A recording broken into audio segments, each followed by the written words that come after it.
They say this place is west of Lost and north of nowhere. But long ago, more than 40 years ago, something fell to earth here. And soon, people from London to Los Angeles had heard about this sheep ranch in the desert northwest of Roswell, New Mexico. It happened in 1947. Today, it is still a mystery, still a question mark. Or is it? Has someone hidden the answer somewhere and kept it secret all these years?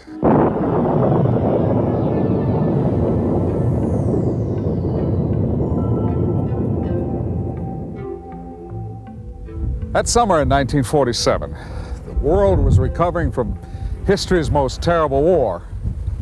Yet, it would be fair to say that, for Americans at least, things were getting back to normal. Normal. Now, there's an interesting word. In June of 1947, Ken Arnold, a businessman, was piloting his private plane near Washington State's Mount Rainier when he spotted something not normal. Later, he described the 9 objects as a group of discs that skipped across the sky like flying saucers. The newspapers liked that. Flying saucers. The name stuck. And soon it seemed more newspapers were writing about flying saucers, the more people were seeing flying saucers. Here in New Mexico, in June and July of 1947, there were multiple sightings of the discs, or flying saucers, if you will. Maybe they really saw them, maybe not. And even if they did, maybe the lights were just reflections, or something caused by nature, like heat waves or mirages. But if not, if the lights were aircraft, then whose aircraft? And what brought them here? Why New Mexico?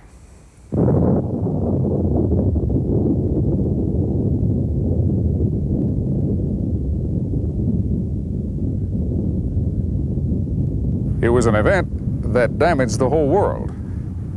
Everyone. Because since that first bomb fell on Hiroshima, no one has been safe. Not on Earth. So it was predictable that when those flying discs appeared, the U.S. military suspected the Russians. But others had a different theory. As the poet John Donne wrote, "No man is an island." Perhaps, they reasoned, neither is this planet.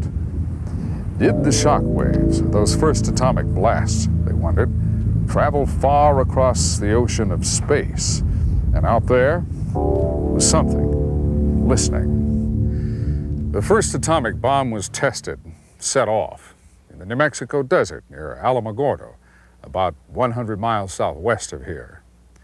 That was July 16th of 1945, about 2 years before the first reported sightings of the flying discs. After the war, weapons and rocket research continued at Alamogordo and in a region nearby called White Sands. This looks like the Sahara, but it's not. It looks like sand, but it's not. What you see are dunes of white gypsum. And not far from this natural illusion is another deceptive place, the top-secret White Sands Missile Range. After World War II, the United States brought more than 100 German scientists to Fort Bliss near El Paso, Texas, about 2 hours' drive from here, and put them to work designing rockets. Their leader was the late Dr. Wernher von Braun. On April 16, 1946, the first American adaptation of a German V-2 rocket was launched from White Sands Proving Ground. Other V-2 rockets were successfully launched that year on June 13th, October 10th, and the 17th of December. The December flight reached an altitude of 116 miles. Meanwhile, in Roswell, New Mexico, the world's only nuclear strike force maintained a state of constant readiness. With 15 atom bombs in its arsenal, it was the United States Army Air Corps' 509th Bomb Group. If you look at the map, you see this: 3 locations in the rough shape of a triangle. At the bottom left corner, the missile range. At the bottom right, Roswell Army Airfield, headquarters of the 509th and its nuclear arsenal. And at the top of the triangle, the site of the mysterious crash, July 2nd, 1947. So what came down out here? An enemy reconnaissance flight? The U-2-like crash of a Russian plane? Well, that theory would soon evaporate. The Army, Air Force, and yes, the Pentagon moved fast to come up with another story. We know that now.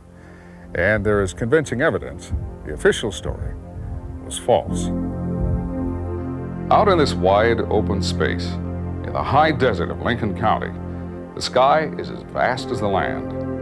The wind blows, sheep graze, and time seems patient and stoic, like the eyes of an old Indian. A ranch hand by the name of Mac Brazel lived and worked out here. On the morning of July 3rd, he found it. In a pattern perhaps 3/4 of a mile long and 250 feet wide was a scattering of pieces of things. They had fallen everywhere, landing on the wet sand and in sinkholes filled with rainwater. On the night before, a violent thunderstorm had broken over the desert. But Mac Brazel remembered hearing one thunderclap louder than all the rest, almost too loud for thunder. Now, looking at the wreckage that littered the desert, he wondered, was it thunder or was it an explosion? There were scraps of metal and other lightweight material like foil. There was fiber or string, and there were slender sticks suggesting structural beams. On these sticks, he saw markings that reminded him of symbols scratched in clay by Indians. Petroglyphs, they're called. That's how they looked to Mac Brazel. Others who would see them later compared them to Egyptian hieroglyphics. Mac would remember that the debris was so deeply packed, the sheep would refuse to cross the field. He had to herd them around it, to water that was more than a mile away. He gathered up some of the pieces and took them to the house of his nearest neighbors, Floyd and Loretta Proctor. He described the stuff to us, and we advised him to, come to Roswell and report it. We'd heard that, there's a reward for UFOs, and we call them flying saucers then. That evening, after his visit with Loretta Proctor, Mac would return to the debris field. According to his son Bill, Mac then brought a large chunk of the debris to this livestock shed. The shed is about 3 miles north of the crash site, still here after almost 50 years. That was the origin of early reports that a rancher had found a flying saucer and stored it in his barn. Mac still had work to do.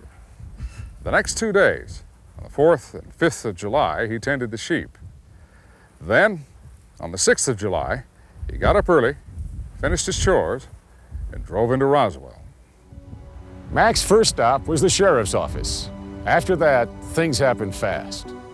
Sheriff George Wilcox sent 2 deputies out to the ranch and telephoned the 509th Bomb Group at Roswell Army Airfield. In no time, the 509th's Air Intelligence Officer, Major Jesse Marcel, arrived at the sheriff's office. With him was a counterintelligence agent dressed in civilian clothing. Major Marcel telephoned the commander of the 509th, Colonel William Blanchard. The colonel then ordered Marcel and the counterintelligence agent to go out to the ranch with Brazel and investigate.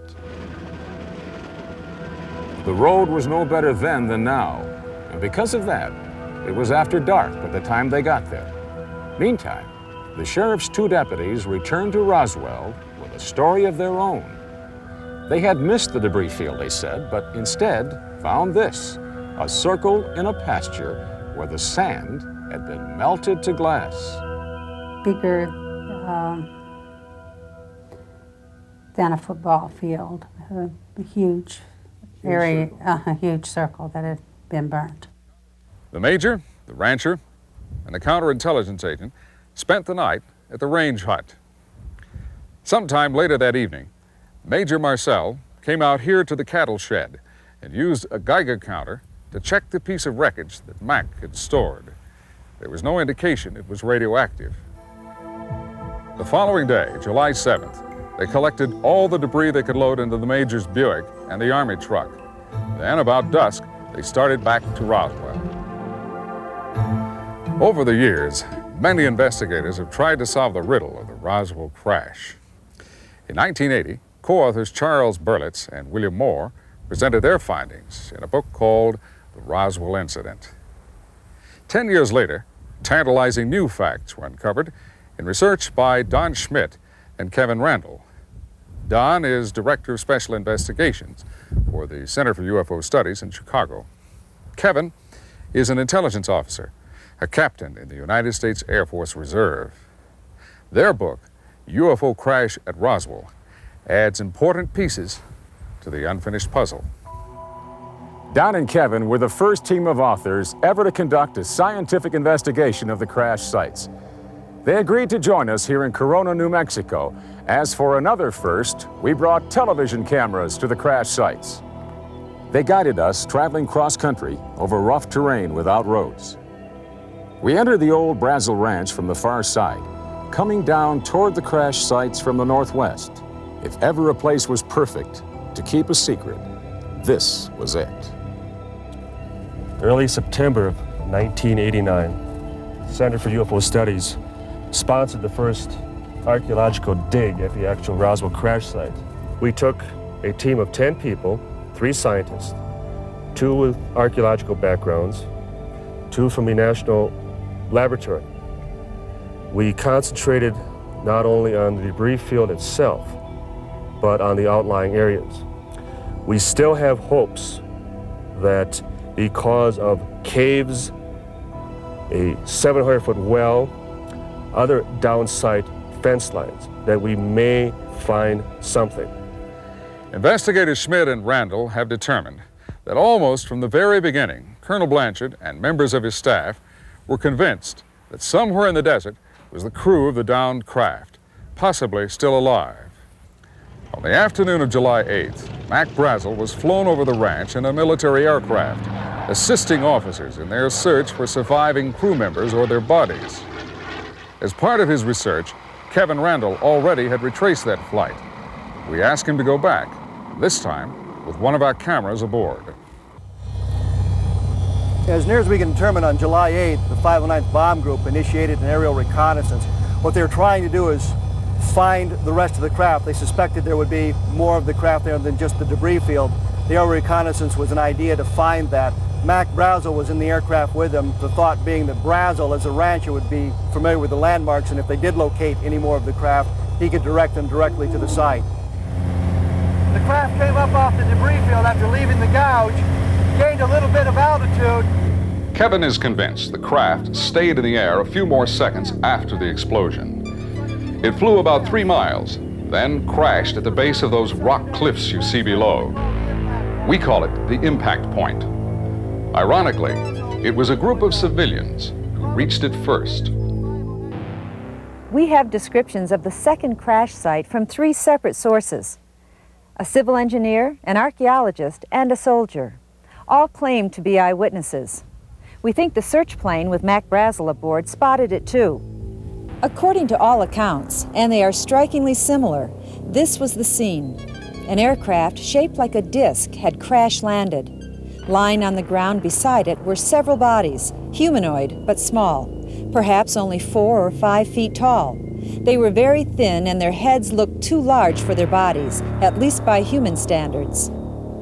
To reconstruct what happened the night of July 2nd, 1947, investigators Randle and Schmitt have developed a theory that explains all 3 locations: the debris field, the circle of melted sand, and this location, where the saucer and its crew are said to have been found. Flying through the storm, the ship malfunctions. It descends and either lands or skips along the ground. Intense heat from the craft melts the sand to glass. Back in the air again, it flies only a few more miles, still in trouble. Then, crippled, the ship travels perhaps 2 miles beyond the debris field. A voyage light years across space ends in the New Mexico desert. For the crew, injured and stranded, death is inevitable. On July 8th, the day the second crash site was found, things started rapidly to unravel. The first soldiers to reach the disk discovered civilians had gotten there ahead of them. And back at the base, the phones started ringing and wouldn't stop. The world was electrified by an official press release. It announced the 509th had recovered a flying disc. Walter Hart still lives in Roswell. He settled there after resigning his commission in the Air Force. First Lieutenant Hott was Public Information Officer of the 509th. This is the substance of the press release that he wrote. Soon, the lieutenant would be blamed for jumping the gun and portrayed as an eager beaver. I think that not only was I set up, but I think Colonel Blanchard was also. About the only reason that I can think of is they wanted to cover up the story and keep all this information confidential. Tuesday morning, the 8th of July, Major Marcel, the intelligence officer, reported to the commander of the 509th Bomb Group, Colonel William Blanchard. Colonel Blanchard ordered the provost marshal to surround the debris field and to post guards sealing off all roads leading into the crash site. Then Colonel Blanchard reported to 8th Air Force headquarters in Fort Worth. And soon, the Pentagon set a flight with a special team of agents from Washington to Roswell. Later that morning, about 11 o'clock, Lieutenant Hott finished the press release. He would drop off copies at both Roswell's daily newspapers and at both the radio stations in town. Every news bureau subscribes to wire services, like the Associated Press, Reuters, or United Press International. Nowadays, at the Roswell Daily Record, bulletins come in over computers instead of teletype machines. But even in 1947, the word could be flashed from Roswell around the world in minutes. And that's exactly what happened. By noon, July 8th, every telephone line into Roswell, New Mexico was jammed. At the 509th, Colonel Blanchard himself couldn't place an outside call. It was impossible. By 4 o'clock that afternoon, Mac Brazel was back in Roswell after helping out in the air search that found the second crash site. The next thing that happened was a classic military snafu. The Army lost Mac Brazel. But Walt Whitmore, an owner of station KGFL in Roswell, found him. We get more on that from Judd Roberts. But he found him, and he suggested that they go out to Whit's house, which was on the extreme side of Roswell at that time. And we felt that it would give us an opportunity to get some information, which we would like to have had. As someone said one time, you sequestered him or you hid him out, but I'd like more politely to say we offered him a place to stay that night so he could get away from a lot of people with questions. With calls still pouring in from as far away as London and Hong Kong, the Roswell Daily Record hit the street with a front-page banner headline. The newspaper based its story on Lieutenant Hott's press release. But, as we know now, more than 40 years later, the media was about to be sealed off from the facts and spoon-fed an alibi. Army officers found Mac Brazel and put him under house arrest. Hours of intense grilling would follow, and he was subjected to a complete physical examination. Then on July 9th, at radio station KGFL, Walt Whitmore got a special telephone call from Washington. He was ordered not to broadcast his recorded interview with Mac Brazel.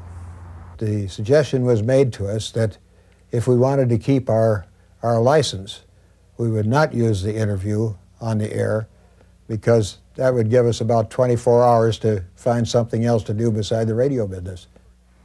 Next, Army officers searched all the radio stations and newspapers in Roswell. They seized all copies of the press release and anything else they could find that pertained to the story. Then, on July 9th, Mac Brazel, escorted by officers, turned up at radio station KGFL with a brand new story, not at all like the one he told Walt Whitmore while in hiding. For centuries, the Indians of New Mexico worshiped the sun, the giver of life, gatekeeper to the vaults of heaven.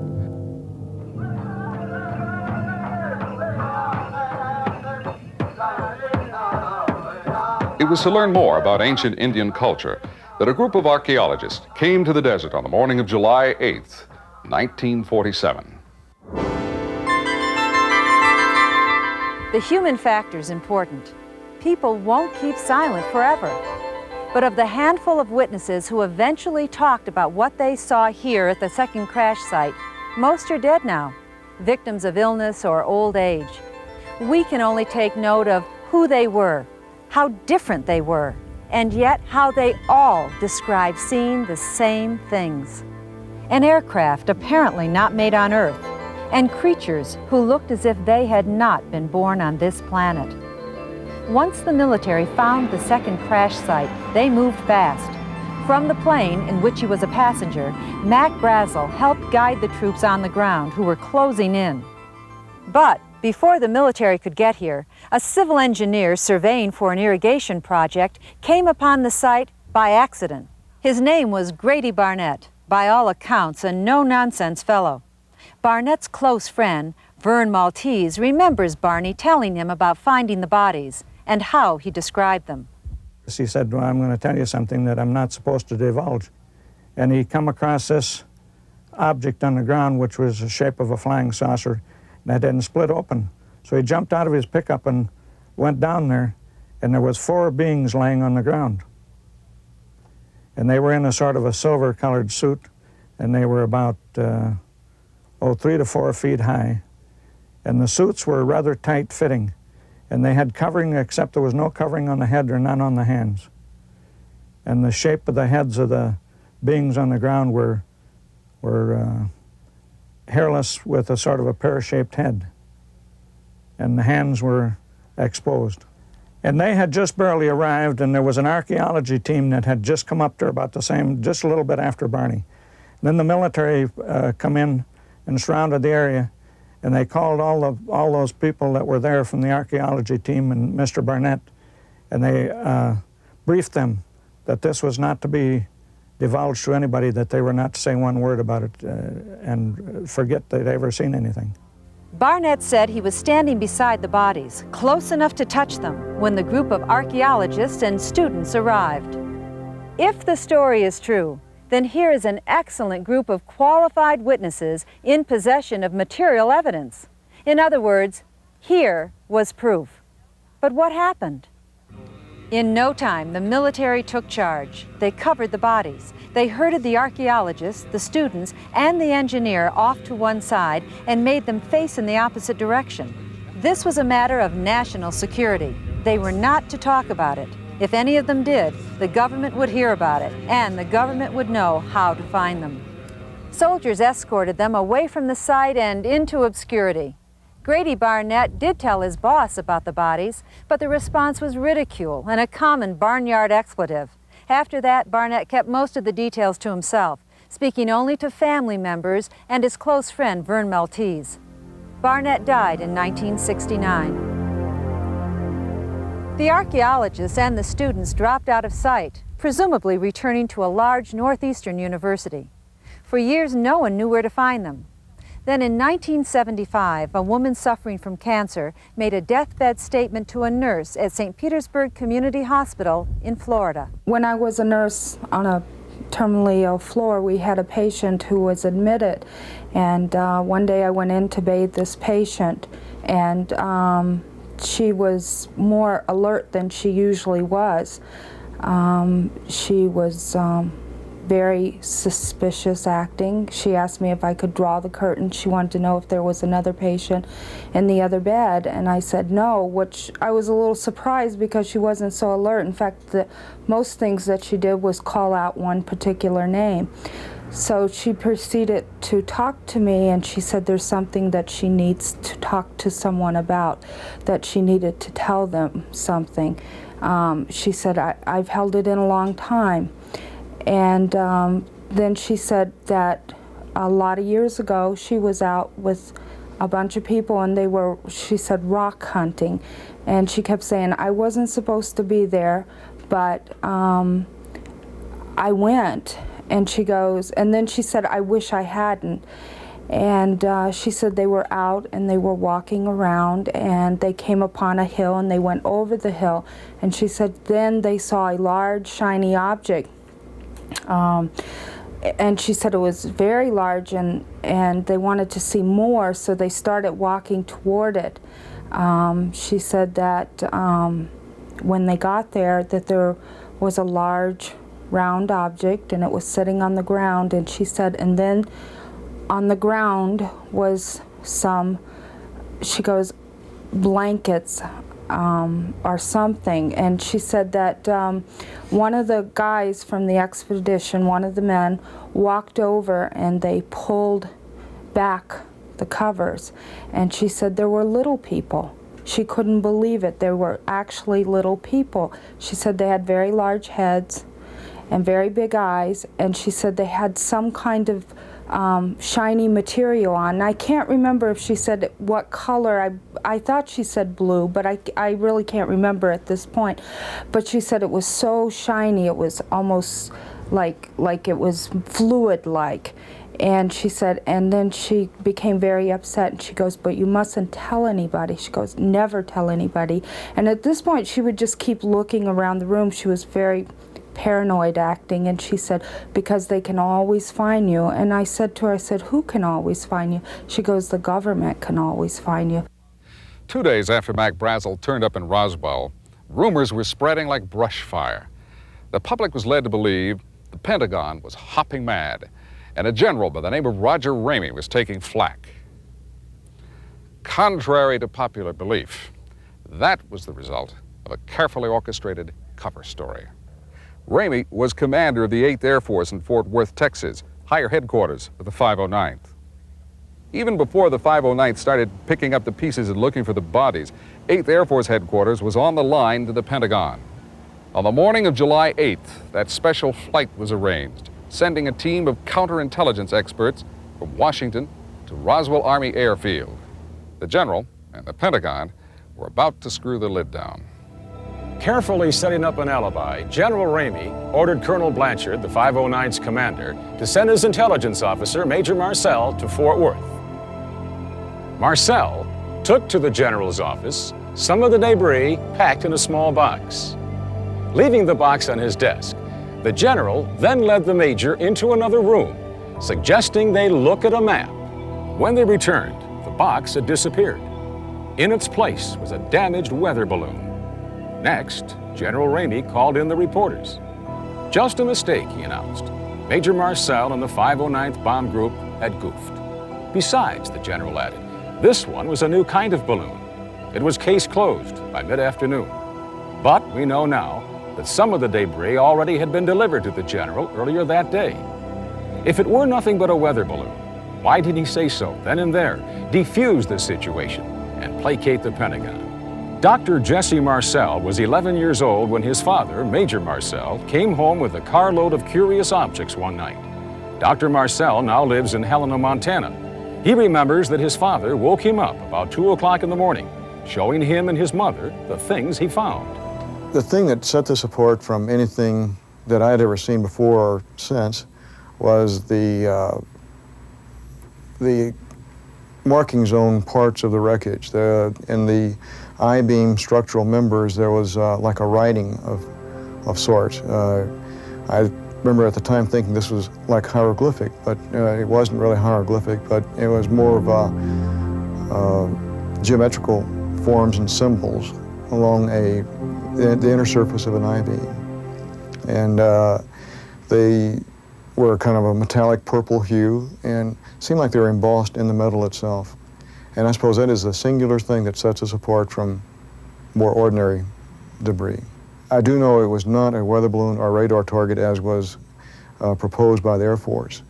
Because even at that young age, I was familiar with things like what a radar target should look like, what a weather balloon certainly would look like. And since they used that as a cover story for this extraordinary debris, I knew that there must be something very unusual about that.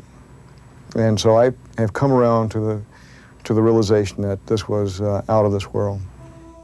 In May of 1990, Dr. Marcel agreed to be placed under hypnosis. It was an effort by Don Schmitt and his colleagues to retrieve from the doctor's mind lost memories, to see again clearly the indecipherable symbols on those sticks of debris, the ones that looked like structural beams.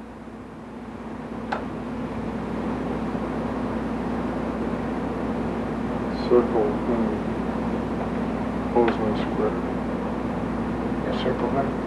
Superimposed on the square. Yes. Is the square inside the circle or outside the circle? It's inside.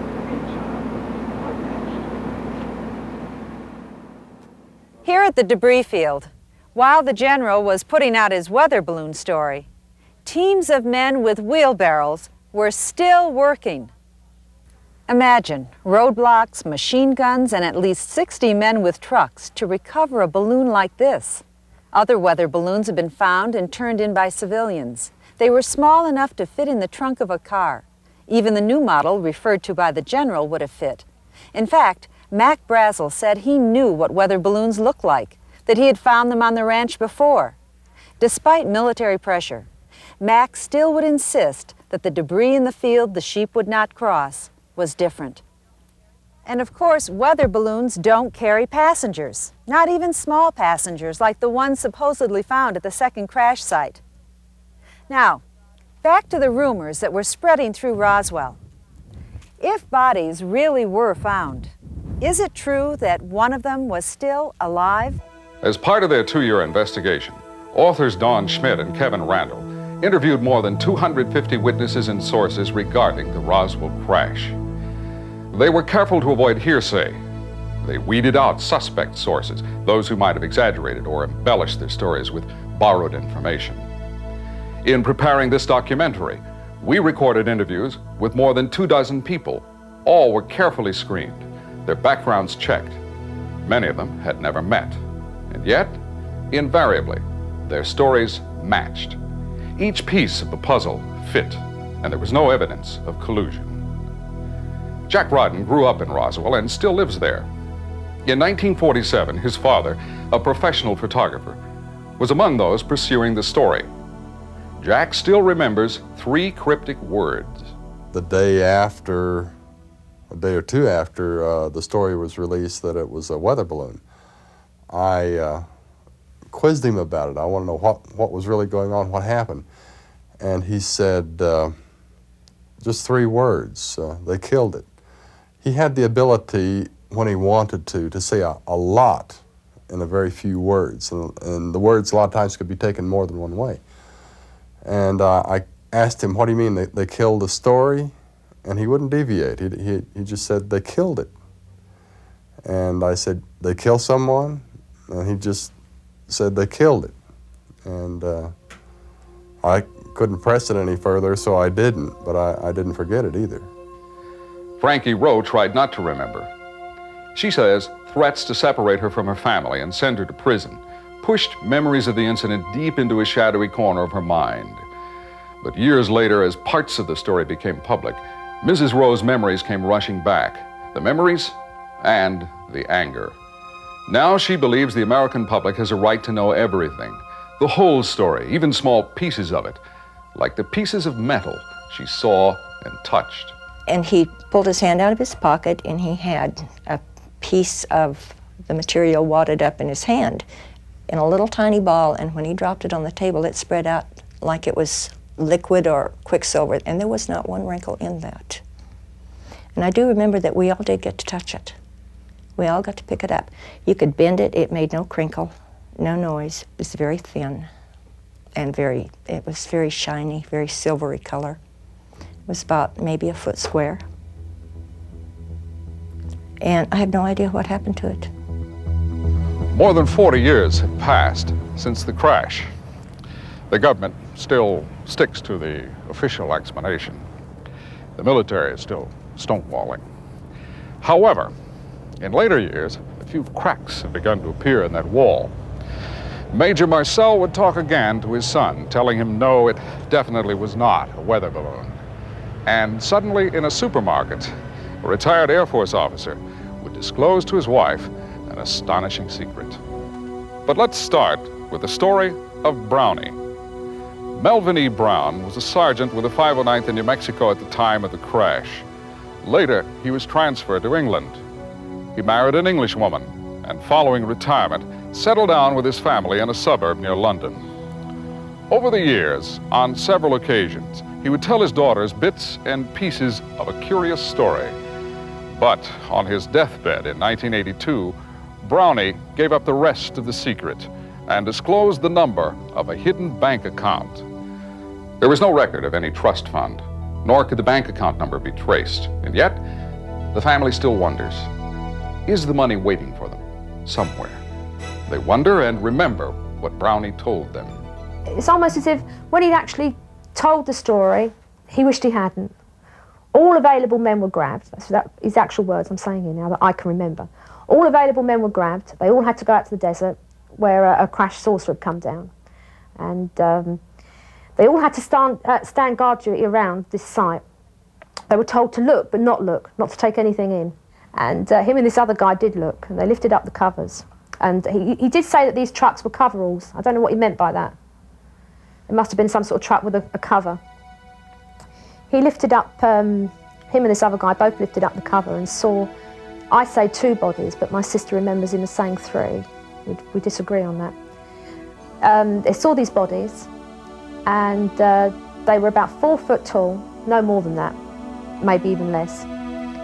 Much larger heads than we have, slanted eyes, yellowish skin.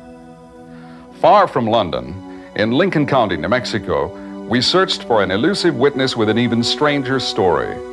We found him living elsewhere and have promised not to disclose his whereabouts. His name is Glenn Dennis. In 1947, Mr. Dennis was a mortician, the manager of Ballard Funeral Home in Roswell, New Mexico. Here in Roswell, on the afternoon of July 8th, a local mortuary began getting calls from the hospital at the airbase. There were questions about the preservation of tissue and what specific chemicals would do to the tissue. And Clardy's Dairy and Creamery in Roswell received an order for a large quantity of dry ice. After 4 or 5 calls to the mortuary, the mortician decided there must have been a fatal crash at the airbase. That was the beginning of the most remarkable story connected with the Roswell crash. This is the gentleman to whom we have referred, the mortician, Glenn Dennis. In 1947, he was manager of Ballard Funeral Home in Roswell. Those telephone calls from the base hospital on July 8th started a chain of events leading to threats against his own life and the reported death of a close friend. Let's go back now to the afternoon of July 8th. Then the next call I got probably in 30, 45 minutes later, he was asking me then about our preparations and what we did preparing the bodies that had been laying out in the elements, or that, you know, some badly decomposed bodies, or how we treated the burnt bodies, otherwise very traumatic cases, and what our procedure was on that. Then the next question was, well, what would you do where you wouldn't change any of the chemical contents, you wouldn't destroy any of the blood, you wouldn't destroy anything that might be very important later on, you know, down the road? What would your process and what you do and the chemicals that you use, would that change the blood contents and everything? I knew at the time that there was something that probably happened. I thought maybe it was something that they weren't ready to release, or that might be some VIP or something they didn't want. But I mean, I had no idea what it was. But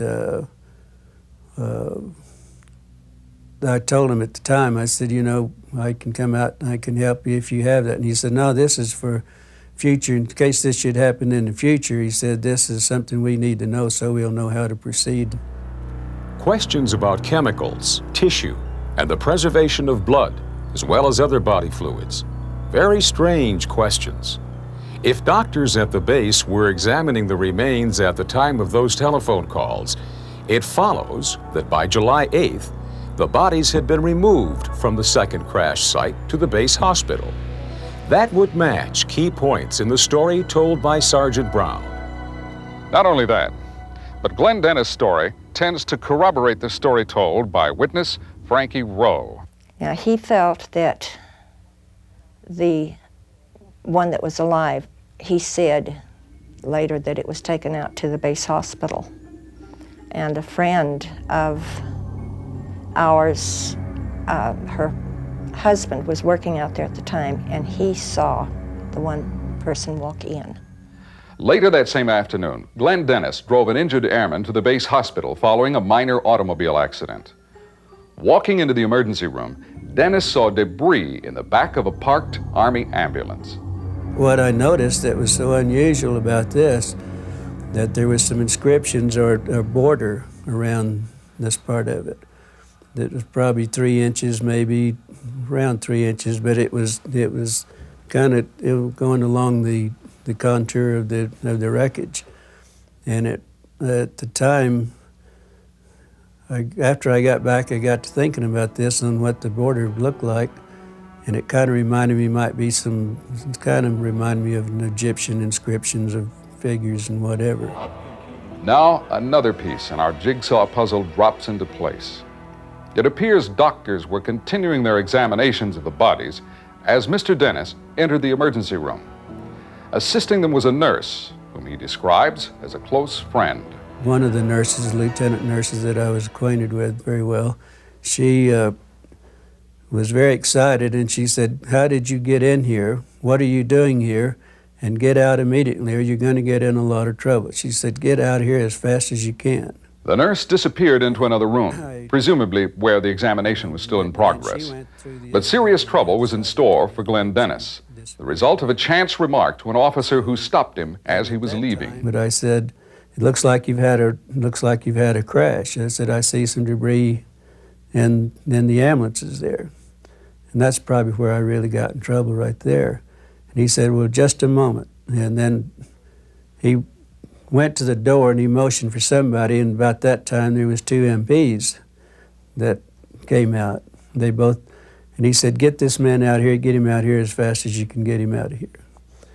And then we were starting down the hall, and then there was a man that we heard a voice said, "I'm not through with that SOB yet," said, "Bring him back." Mr. Dennis says suddenly he was rushed into a room where he was confronted by 2 men he had never seen before, an Army sergeant and a captain with red hair. A sharp exchange followed, in which Dennis says both men threatened to kill him. The captain told me, the red-headed captain told me, he said, "There was no crash here, you did not see anything," and he said, "You don't go into town, you don't tell anybody anything that you saw anything or anything else."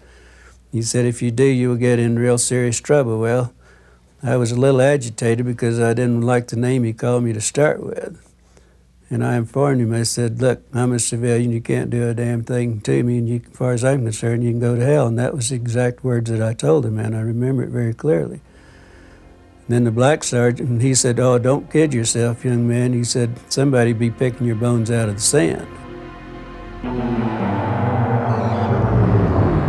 Army Air Force Captain O.W. Henderson kept his mouth shut for a long time. He didn't go public until he learned that some of the others had broken their silence. He was retired by then and living in California. It had been rumored for years that one of the pilots on one of the flights out of Roswell had actually seen the bodies. But the rumor did not become a reality until 1982, when Pappy Henderson finally spoke out. He told his wife, "I've been dying to tell you for years." We were in the grocery store in San Diego where we had lived for many years, and we were at the checkout stand, and here was a paper, the Globe, I believe it was. Here was all of the story about it. In fact, I still have the papers here. And he said, he took a look and he said, "I've been wanting to tell you about this for years. I guess if they're putting in the papers now, it's no longer a top secret." And he said, he bought the papers, and we went to the car, and he said, "Read those." And I read the article, and he said, "It's a true story." He said, "Not only did I know about it, but I'm the pilot that took the crashed saucer to Dayton, Ohio." I was astonished, and if it hadn't been Pappy telling me, I probably wouldn't have believed it. But he was very confident, and he was always very truthful and straightforward. So I believed him, but in those days, if you said you'd seen a spacecraft or a flying saucer, you were put in the annals of a nut. So we didn't say much about this, but years before, when people would ask him what he thought about flying saucers, his answer was, "There's something to it." We may never identify and confirm all the witnesses, but let's review the ones we've heard about so far. These are people who claim they saw bodies of humanoid creatures killed in the Roswell crash. We have an Army pilot, a civil engineer, an archaeologist, and a sergeant who peeked under a tarp. Two of our purported witnesses allegedly made deathbed statements. The woman dying of cancer told her story to a nurse at a hospital in Florida. And for the last 4 days of his life, Sergeant Melvin Brown talked about the crash, insisting the bodies were real and the weather balloon story was a lie. What on the earth could he have done that he would have been so worried about on his deathbed? Because he was worried about it. I mean, he was mentioning this place in his sleep and sort of shaking his head and nodding and arguing in his sleep about it and mentioning it. He was worried about it. Whatever it was, he was really worried. And this is what makes me angry. It makes me rather bitter to think that, all right, I don't know, UFOs, alien bodies, I don't know what the truth is. All I know is that if my dad said so, then that's it. He wouldn't have lied. During our investigation of the Roswell crash, we located a witness who claimed to have watched a bright light cross the sky and fall to Earth the night of July 2nd, 1947. His name is William Woody, and he still lives on the same small farm outside Roswell, New Mexico, where, as a boy, he says he and his father watched a burning light slowly flying northwest toward the desert. My dad looked up and said, "My God, what's that bright light there?" And we got to looking, and it looked like a falling star at that time, but we got to checking it, and it was much larger, much closer. And we looked at the picture of it. Well, it just showed much larger and much closer, and just a large stream of white light with a reddish tail on it. Woody's father drove out to the desert several days later, trying to find the spot where the light came down. Woody went along, but they found the roads blocked off by military guards. No, they had several of the side roads, which there's not, in that area, not too many access roads off, which there's many more now than there was back in that time. But every one that we come to, they had a security set up so you wouldn't go off in that area to the left-hand side of the road going north. Far out in the desert, at both crash sites, teams of soldiers were hard at work, cleaning up debris and hauling it away in trucks. A very large operation indeed for the alleged recovery of a weather balloon.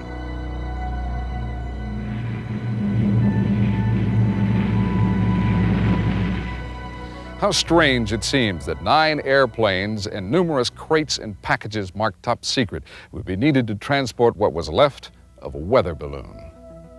One flight on the 6th of July moved debris from Roswell to 8th Air Force Headquarters and on to Washington, D.C. July 8th, Roswell to Wright Field near Dayton, Ohio, which is now Wright-Patterson Air Force Base. That same day, a plane arrived in Roswell from Washington. The crew picked up a sealed box containing debris. And another flight was flown from Roswell to Fort Worth, all on the 8th of July. The day after General Ramey's news conference, special flights were still going out. 3 on the 9th of July to Los Alamos. 1 more that day from Roswell to Fort Worth. And on the 10th, a flight departed Wright Field in Ohio for an unknown destination. Apparently, debris was being shipped out from Roswell as rapidly as it could be recovered and brought to the base. But what about the bodies? What happened to them? We can trace the recovery of the bodies from the actual crash site to the base hospital at Roswell. The pathologist, Dr. Johnson, who did the preliminary examination of the bodies, filed a report, a preliminary autopsy report, of which we have no records. In fact, all the records from Roswell went to Washington. No paper trail whatsoever have we been able to uncover from Roswell. Dr. Johnson is now deceased, but in attempting to research his background, Don and Kevin made a startling discovery. All records of the late doctor's military service, indeed most of his career, had vanished. According to the ABMS Medical Compendium of Medical Specialists, Dr. Johnson completed his internship in 1946. Yet in 1947, when we can document his being at Roswell, there is absolutely no mention of that fact. In 1948, he is listed as a pathologist practicing in Galveston. In 1949, until going into private practice, he is listed at numerous hospitals throughout the country. Each hospital that we contacted has absolutely no records of Dr. Johnson being on staff. If an autopsy was performed on one or more of the bodies, no one has ever been able to find the report, not even using the Freedom of Information Act. However, this man claims to have spoken with a doctor who dissected the alien bodies. The medical person he had reference to had information about the anatomy of the alien, of the dead alien that was taken from a crashed disc. He is Leonard Stringfield, the retired marketing director of a large chemical company. Stringfield has devoted more than 20 years to investigating and writing about UFO phenomena. He specializes in suspected crashes and retrievals. The head is large, very large by human proportion. There is no hair follicles. There are no earlobes. There is no nose as we have as human. The mouth is just a slit or an orifice which goes in about approximately an inch, membranous, which leads to no digestive tract or alimentary system. There were no red cells, no lymphocytes. There were no striatum muscles in the body. There was an atria or a heart, the pumping station, so to speak, for the colorless liquid, which is in a sense blood. After the Roswell crash, dozens of soldiers and others connected with the military were pressured never, under any circumstances, ever to speak of the incident again. Accounts surfacing only now, more than 40 years later, indicate the tactics used to enforce secrecy were ruthless. Which brings us back to the witness we mentioned just a few moments ago, the friend of the mortician, the Army nurse. And this was a young second lieutenant, had only been in the service less than 3 months and commissioned less than 3 months. Very deeply religious lady. She was born and raised in a very strict Catholic family, attended all the private Catholic schools, preschool and high schools, and her folks wanted her to become a nun, but she... At Mr. Dennis' request, we've agreed not to use her real name, but we will call the nurse Judy. Sensitive and deeply religious. What she saw in the examining room July 8th, 1947, took Judy to the brink of hysteria. And she said, "I can't believe what I've just seen." She said, "This was the most horrible thing I've ever seen in my life." She was going into this examination room that was across the hall. She was going in to get some supplies, and when she walked in the door, there was 2 doctors there. And she noticed a horrible smell immediately. But she saw these 2 doctors, and they said, "We need you." She started out the door and said, "You stay here, we've got to have you."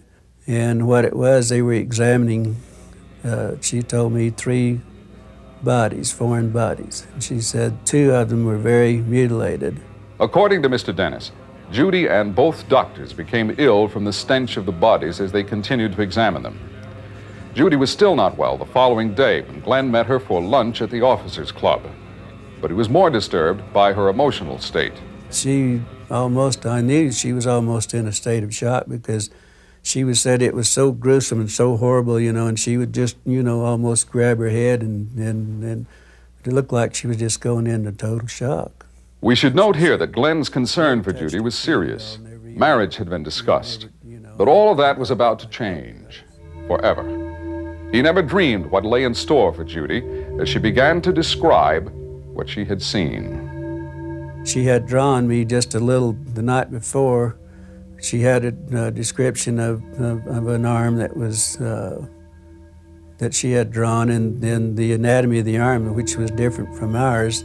There was only 4 fingers on the hand. Didn't have a thumb to it. Only 4 very slim, fragile little fingers. But when they turned one of the hands over, they noticed at the end of the fingers there was little pads on each one of the 4 fingers there. And it looked to them like they were like little suction cups. They were little hollowed out areas that looked kind of like a suction cup. The heads on these individuals were much larger, somewhat larger than the human head would be. The eyes were very sunken. The nose was there wasn't a convex or anything. The nose was very concave with only 2 little orifices. The ears, there was no ear. There only might be 2 little orifices on the side, but very small little lobes that looked like they might function, they might close maybe or whatever, but they was very small. Nothing resembled an ear on a human anatomy at all. Not touching their food, they continued to talk. But for Judy and Glenn, time was running out. She never touched her food at all, we never, I think I drank my Coke, but I was so, I thought, my God, this was something else, and I don't know that I ever ate my food either, but that was then. She said, I've got to go back to the barracks. He said, I am deathly ill and I've got to go back to the barracks, and then that was the last time I ever saw her. Call it stick and carrot. Apparently, counterintelligence agents and ranking officers used both threats and money. The archaeologists were intimidated, told the government would find and punish them if they ever talked, and indeed, none did, with the possible exception of the cancer patient on her deathbed in Florida. Mac Brazel had not yet heard the Korean War term brainwashed, but might have used it to describe the days and nights he spent as a virtual captive, being interrogated, examined, and forced to change his story. But one thing more, Mac's friends, the Proctors, remember he came back from Roswell driving a new pickup truck. Yeah, I think maybe he did come back with a pickup truck when he came back. And we always wondered if he didn't get a reward. And suddenly, the ranch hand described by those who knew him as dirt poor had money for a meat locker in Las Cruces and a new house. When they brought Mac down and kept him a few days, and then he came back, and he wouldn't talk about it, but we always wondered if he got a reward, because it wasn't long after that until he went to Alamogordo and put in a locker plant. And back then, I don't know what it would cost to put in a locker plant, because it's lots of individual boxes and things. It's, a lot of freezing units. So I don't know what it would have cost, but I think it would have cost more than he got on his wages. Threats and rewards and continuing surveillance. Mac Brazel's son Bill had his own collection of small pieces of debris until he talked about them at a bar in Corona. The next day, military officers appeared on his doorstep and confiscated the pieces, all of them. The sun has set on many secrets of the old Roswell Army airfield. For example, few people know the bomber that dropped atomic destruction on Hiroshima once was hangared at Roswell. Military security is a fact of life. We have been told not only soldiers but civilian firemen worked at the crash sites. Apparently, some got the carrot, some got the stick, including Frankie Rowe's father, who remained silent but angry for the rest of his life. And he was very angry for a long time about that the government could do this, that they could just totally suppress something that actually happened. And he knew that it happened. He had seen them. Confidential military sources told our researchers that more than a dozen military policemen who guarded the crash site were paid $10,000 apiece, a very large carrot in 1947. Which brings us from the New Mexico desert back to London and the family of the late Sergeant Brown. Remember, as he lay dying, Brownie talked about a special bank account. My two brother-in-laws and a close family friend was sitting with him, and he told them that he had a trust fund in a place called Roswell, New Mexico, and that he had a lot of money there, and that he'd done something hush-hush for Uncle Sam. And they all made fun of him. They all started saying, "Oh, Brownie, what did you do, rob a bank or something?" At which point he changed his tune completely and got most angry and said, "I've never done a thing wrong for my country." He said, I want you to find this money, and I want you to get it for Mum. But the money was never found. Sergeant Brown's wife, Ada, insists he was not the kind of man to make up stories. And she remembers that in those final days, his mind was clear.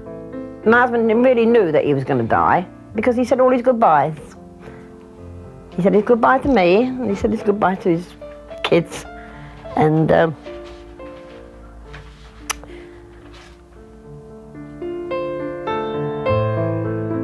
instead of money, Sergeant Brown got a plaque, a generic letter of commendation from President Reagan. I think he deserved a wee bit more than that. That made me angry when that came. That came about a year after he died. What it should say on there is, we are very sorry that we made your dad suffer all those years. If they was to say sorry, I'd leave it. Be fine. But that's what I want. I want them to say, yes, it did happen, and I'm sorry your dad had to carry that secret all those years. I'm sorry he couldn't die in peace.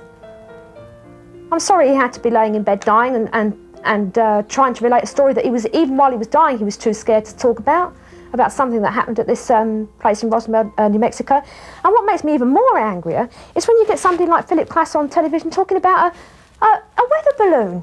What, do they think my dad was crazy? The letter that I had sent to her with the APO number was returned to me, and on the envelope it said, return to sender, and then it had a big red print said deceased. By the end of July, the turbulence caused by the Roswell crash had settled. Most of the media bought the official explanation, and most of the public had forgotten the incident. It was nothing but a weather balloon. Or was it? If you don't think this looks like a flying saucer, would you believe a meteorite? Apparently the government did, because next they sent an expert on meteorites to investigate. They sent him to this area, about 5 miles from the debris field, to look at that circle in the pasture where the sand had been melted to glass. Dr. Lincoln La Paz of the University of New Mexico was a noted authority on meteorites and their recovery. He had worked on dozens of top-secret assignments, including the Manhattan Project. About 2 months after the crash, Dr. Lincoln La Paz was asked to calculate the speed and trajectory of whatever it was that came down out here. La Paz had not been told about the alleged recovery of bodies. After investigating, he concluded not a meteorite, but an aircraft had struck the ground. Given the heat and the speed, the doctor couldn't believe it came from Earth. He was convinced it must have been an unoccupied probe from another planet. The key word is convinced. 1 year later, Dr. La Paz had not changed his mind. This from former counterintelligence agent Louis Rickett, who remembered a conversation with La Paz in September of 1948. If all the government recovered was a weather balloon, why was it still investigating the crash 2 months later? Except for being torn, the weather balloon displayed by the general was virtually intact. Yet pieces of something were scattered 3/4 of a mile across the desert. Pieces of what? How could a veteran combat officer like Major Jesse Marcel fail to recognize a weather balloon? On his return from Fort Worth, Marcel went to the intelligence office. There he ran into the counterintelligence officer who had prepared a report about the activities that had taken place at Roswell. Marcel asked to see a copy of the report and was told, no, you can't, it's classified. Marcel said, I outrank you, I want to see the report. And the counterintelligence officer responded, if you have a problem, take it up with Washington. And last but not least, why use threats, bribes, and loyalty oaths to keep secret a weather balloon already displayed to newspaper photographers? There's an adage worth repeating here. They say, if it looks like a duck, if it quacks like a duck, it's probably a duck. We can't say for sure, but what happened in Roswell certainly looks and sounds like a cover-up. If there is a hidden answer to this riddle, then the secret may not have been kept without a price. There is the matter of 3 lives and the curious circumstances under which those lives were lost. Now we return to Glenn Dennis and the story of his friend Judy, the Army nurse.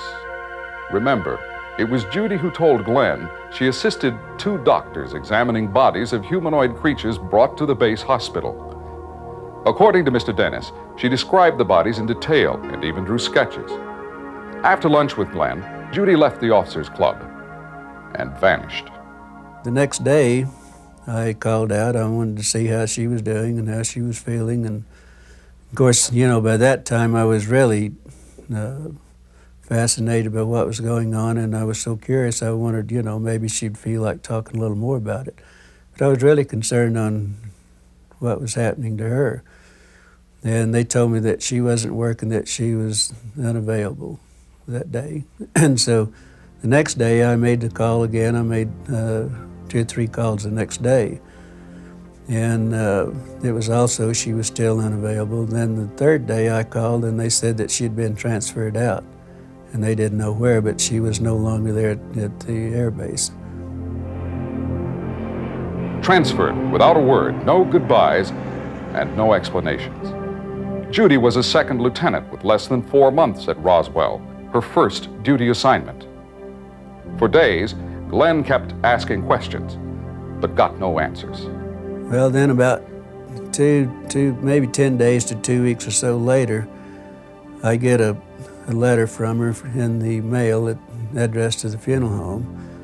And all it was just inside with just a note said, I can't write, I don't have time to write now, but here's an APO number that you can send me the mail to.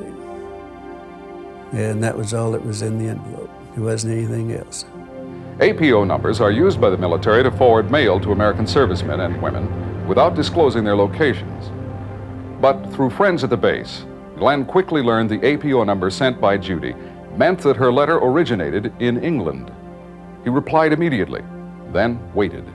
Probably 2 weeks, or maybe it was at least 2 weeks, maybe 3 weeks later, the letter that I had sent to her with the APO number was returned to me, and on the envelope it said, return to sender, and then it had a big red print said deceased.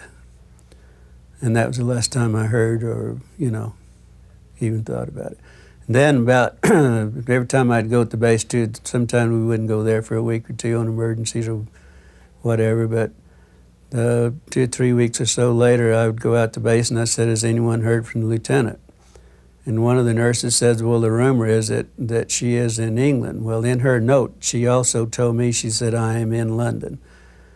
And then the nurses told me that she was in London. The rumor is that she was on maneuvers on a training mission with 5 other nurses, and they went down on a plane. And they understand the rumor was that they were all killed in a plane crash.